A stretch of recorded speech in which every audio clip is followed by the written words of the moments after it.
رسول اللہ صلی اللہ علیہ وسلم نماز عشاء سے پہلے سونا اور نماز عشاء کے بعد گفتگو کرنا ناپسند کرتے تھے. ہم حدیث کے ایک حصے پر تو عمل کرتے ہیں الحمدللہ، اور واقعی مکروہ جانتے ہیں. کس کو؟ عشاء سے پہلے سونے کو. اگر کوئی مغرب کے بعد سونے لگے تو ہم سخت ناپسند کرتے ہیں، یہ کیا کر رہا ہے، یہ ٹھیک نہیں کر رہا.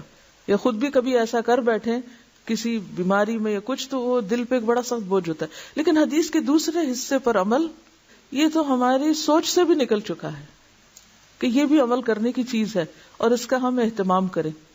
آپ کو معلوم ہے کہ اول رات کی جو نیند ہوتی ہے وہ تھوڑی بھی ہو تو بہت کفایت کرتی. یعنی رات کے پہلے حصے میں اگر آپ چند گھنٹے بھی سو جائیں، 4 گھنٹے سو جائیں، 5 سو جائیں، 6 سو جائیں، تو آپ ایسے سمجھیں گے جیسے آپ بہت سو چکے. کبھی آپ نے اگر تجربہ کیا ہو اور آپ رات جلدی سو گئے ہوں تو کیا ہوتا ہے، رات کا باقی حصہ تو پھر ایسے ہی ہم سستی کے مارے لیٹے رہتے ہیں، ورنہ وہ نیند نہیں ہوتی اس وقت. کبھی ہوا آپ کے ساتھ ایسے، آپ رات جلدی سو گئے تو پھر کیا ہوا، آدھی رات کے بعد آنکھ کھل جاتی. فطری طور پر انسان کیا چاہتا ہے، اب اٹھ جائے.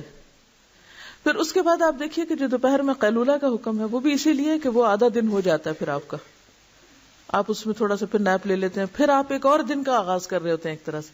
یعنی سونے کے بعد ایک طرح سے ایک نئے دن کا پھر آغاز کرتے ہیں، پھر آپ رات تک کام کرتے ہیں. تو یہ ہے ایک فطری تقسیم اوقات کی. پچھلی رات کا حصہ اتنا یکسوئی کا پھر وقت ہوتا ہے کہ انسان بہت کچھ کام کر لیتا ہے، لیکن کیا کریں ہم ان عادتوں کا جو ہم عرصے سے سال سے اپنے اندر ایک طرح سے فطرت کے خلاف چل چل کے غلط عادات ڈال چکے. اور اس کا نقصان کیا ہوا کہ ہمارے اوقات میں برکت نہیں رہی، کیونکہ ہم دیر سے کام شروع کرتے ہیں اور پھر چھٹی کے دن سونا تو لازم سمجھتے ہیں.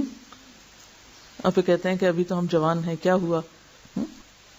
ٹھیک ہے، انسان کے اوپر کمی بیشی ہوتی رہتی ہے، لیکن عزیمت کی راہیں اختیار کرنا زیادہ بہتر. یہ نفس پہ جبر بھی نہیں کرنا چاہیے، لیکن تھوڑا سا ہمیں اپنی روٹین کو تھوڑا پیچھے لے آنا چاہیے.